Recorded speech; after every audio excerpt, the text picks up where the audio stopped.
So we're on to this one now, where customer saying this radiator's not working, so we'll find the thermostat.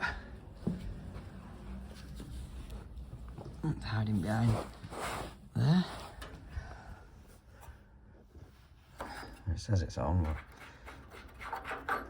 but pin stuck.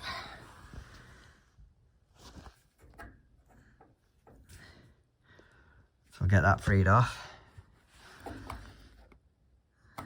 A little bit of WD-40 in there.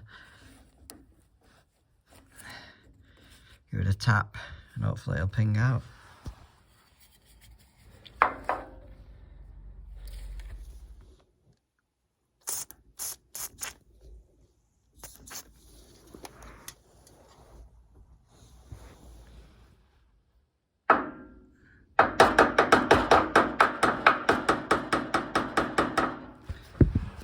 Try and get a better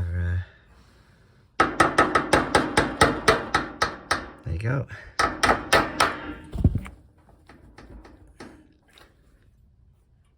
Can already hear it.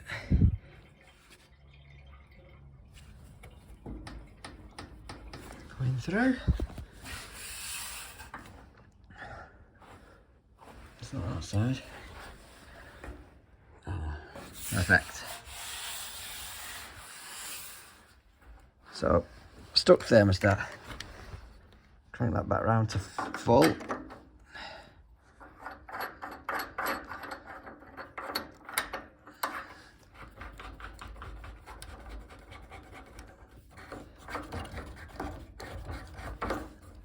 Job done.